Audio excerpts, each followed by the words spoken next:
सादर करीत आहोत विभूतिभूषण बॅनर्जी लिखित पथेर पांचाली या मूळ बंगाली कादंबरीचा मराठी अनुवाद. अनुवादक डॉक्टर प्रसाद ठाकूर. आज ऐकूया भाग 37, कुंकवाचा करंडा. गावातल्या बायकांकडूनच सर्वजयाच्या कानावर त्या सगळ्या गोष्टी आल्या. निरेन आपलं सगळं चंबुगबाळावरून गावाकडे निघून गेला होता. अलीकडे त्याचं आणि अन्नदारे यांचं पटत नव्हतंच. त्यातच गावात नवीच कुजबूज सुरू झाली होती. ती अर्थातच गोकुळच्या बायकोविषयी होती. कोणीतरी म्हणत होतं की गोकुळच्या बायकोनं म्हणे निरेनकडून पैसे घेतले आणि ते कोणाला तरी पाठवले. मनी ऑर्डरची पोचपावती परत आली तेव्हा ते सगळं प्रकरण उघडकीस आलं. झालं होतं असं की निरेनच्या हातानं लिहिलेली ती पोचपावती सरळ गोकुळच्या हातातच पडली होती. त्यामुळे जो काही गोंधळ व्हायचा तो झालाच. हरिमती म्हणाली, खरंच कोणाची निंदा करू नये. गोकुळची बायको ही काही तसली मुलगी नाही. खरंच निरेन म्हणतो त्याप्रमाणे आम्ही सगळ्या गुलामीत जगणाऱ्या बायका आहोत. तो तर म्हणाला होता, तुम्ही फक्त एक शब्द बोला, मी गोकुळच्या बायकोला इथून घेऊन जाईन आणि स्वतःच्या आईसारखं वागवेन. मग तुम्हाला काय करायचं असेल ते करा. ते सगळं ऐकून सर्वजया फारच निराश झाली. तिला निरेन फारच आवडू लागला होता. त्याच्या वडिलांना अन्नदारे यांनी पत्र लिहावं म्हणून तिनं हरिहरला त्यांच्याकडे पाठवलं होतं. पण आता ते सगळं जागीच राहिलं. आता तर तो गावी निघून गेल्यानं अन्नदारे त्याला पत्र लिहितील ही शक्यताही उरली नव्हती. आज ना उद्या आपलं स्वप्न साकार होईल असं तिला फार वाटायचं. आपली परिस्थिती गरिबीची असल्यामुळं ते शक्य नाही याची जाणीव हरिहर तिला अनेक वेळा करून द्यायचा. परंतु तरीही सर्वजया आशावादी होती. आज ना उद्या निरेन हाच आपल्याला जावई म्हणून लाभेल असं तिला वाटायचं. पण आता त्या सगळ्या शक्यता धूसर झाल्या होत्या. एकीकडे सर्वजया अशी निराशेनं ग्रासली असताना दुर्गा मात्र आनंदात होती. ती दिवसभर शेतांमधून आणि रानावनातून मनमुराद भटकत होती. एके दिवशी ती गोकुळच्या बायकोला जाऊन भेटली आणि तिनं तिच्याकडून तो सगळा इतिहास ऐकला. ते सगळं ऐकून दुर्गाचे डोळे भरून आले आणि अश्रुबिंदू होऊन तिच्या गालावर ओघळले. गोकुळची बायको म्हणाली, माझं हे दुर्दैवी आयुष्य असंच जाणार. हा नेहमीचा आरडाओरडा आणि किंकाळ्या, हा अन्याय आणि क्रूरपणा. दुर्गा, माझं कोणीही नाही आणि तो माझा भाऊ, तो वाईट असेल पण तोही एक माणूसच आहे ना. त्यानं तरी कुठं जावं? ना घर ना दार, असं तो वेड्यासारखा भटकतोय. मावशीचा झालेला तो अपमान पाहून दुर्गाला फारच संताप आला. तिचं मन दुःखानं भरून आलं. संताप आणि दुःख ह्या दोन्ही भावनांनी तिचा गळा भरून आला. तिला काय बोलावं तेच सुचेना. हुंदके दाबत कसंबसं ती म्हणाली, सखी आजीसुद्धा फार दुष्टाय मेली. तिला काय म्हणायचं ते म्हणू दे. ती तुझं काय करून घेणार आहे? तू तिच्याकडे मुळीच लक्ष देऊ नकोस. हे पहा, मी रोज तुला भेटायला येत जाईन. घरी आल्यावर दुर्गानं सर्वजयाला ते सगळं सांगितलं. सर्वजया म्हणाली, तिनं निरेनविषयी काही सांगितलं? तो परत येणार आहे का? आईनं चालवलेली ती चौकशी ऐकून दुर्गाला फार अवघडल्यासारखं झालं. ते तू तिलाच का विचारत नाहीस? दुर्गा म्हणाली. आपले नवे गुरुजी परत येणार नाहीत असं मावशी म्हणाली का गं? अपूनं विचारलं. अपूवर ओरडून दुर्गा म्हणाली, आता ते मला कसं माहिती असणार ते तुझं तू पहा. रानुदीचं लग्न होऊन थोडेच दिवस उलटले होते. लग्नासाठी आलेले काही पाहुणे अजूनही थांबले होते. घरात सगळीकडं मुलंच मुलं होती. त्यांच्यातलीच एक मुलगी म्हणजे तुनी. तिची आणि दुर्गाची बरीच गट्टी जमली होती. नेहमीप्रमाणे नव्या मैत्रिणीशी खेळायला म्हणून दुर्गा तिसरे प्रहरी भुवन मुखर्जींकडे गेली. सेजाबहू बाहेरच्या बाजूला असलेल्या एका खोलीत काही कामात गर्क होती आणि त्याचवेळी तुनीच्या आईनं मारलेली हाक तिच्या कानावर आली. काय गं हसी, काय झालंय? सेजाबहू उठली आणि काय झालंय ते पाहायला आली. पाहिलं तर तुनीची आई फारच काळजीत पडलेली दिसत होती. गाद्यांवरील चादरी आणि उशांच्या अभ्र्याखाली ती काहीतरी शोधत होती. ते पाहून झाल्यावर ती जमिनीवर टाकलेली चटई उलटून पाहू लागली. माझा सोन्याचा कुंकवाचा करंडा गं, ती म्हणाली. तोच सोन्याचा, तू पाहिलेला. कुंकवासाठी मी तोच वापरते. तो इथं माझ्याजवळ होता. पाळण्यात बाळ रडू लागलं म्हणून त्याला घ्यायला गेले आणि येऊन पाहते तर करंडा गायब. गडबडीत ठेवायला विसरले गं, कुठेच सापडे ना बघ. अगो बाई, काय झालं म्हणायचं हे? बाळाला घ्यायला गेलीस तेव्हा सोबत तर नेला नव्हतास ना? नाही ग सेजादी, अजिबात नाही. तो इथंच होता हे मला पक्कं आठवतं. तो इथंच या पलंगावरच होता.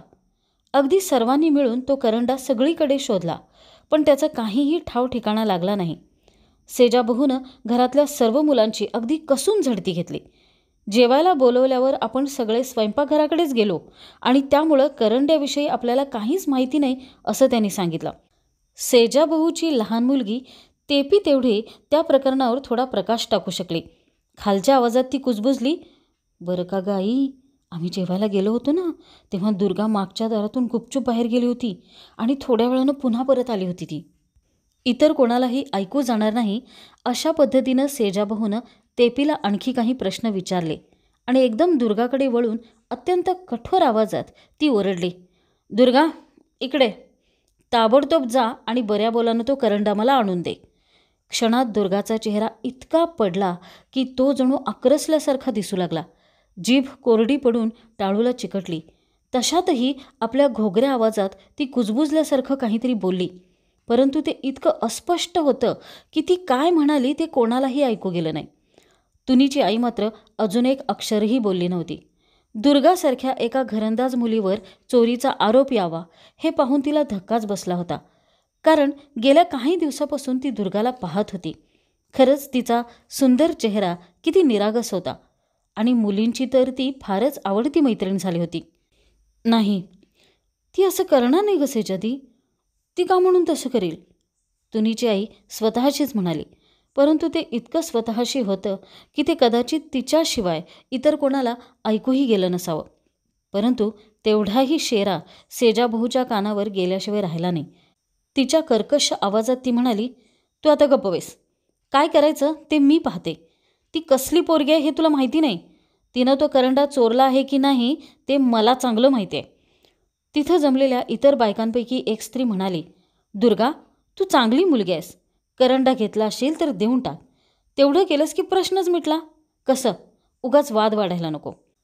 दुर्गा तर अगदी वेड्यासारखी झाली होती. भीतीनं तिची एवढी गाळण उडाली होती की ती आधारासाठी भिंतीचा आसरा घेत होती. मी नाही घेतला तो. मला त्याबद्दल काहीही माहिती नाही मावशी. खरंच मला त्याबद्दल काही. मी तुझ्या या असल्या खोटारडेपणावर विश्वास ठेवेन असं तुला वाटतं का?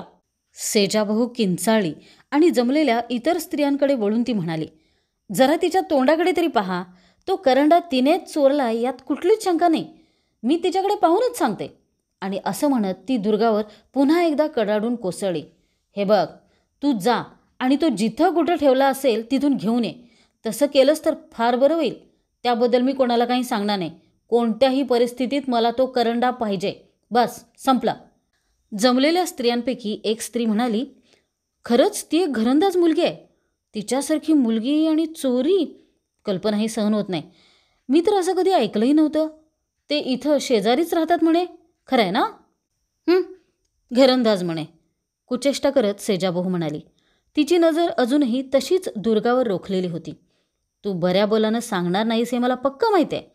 तुला काय वाटलं, माझ्या घरात येऊन चोरी करणं इतकं सोपं आहे? तुला दाखवतेच.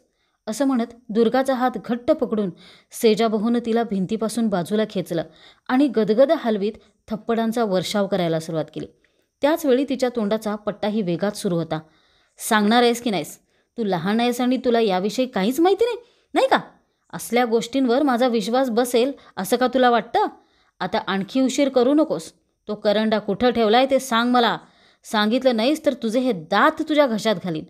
कुठं ठेवलायस ते सांग. सांग मला, कुठं आहे तो करंडा? कुठं आहे? सांग.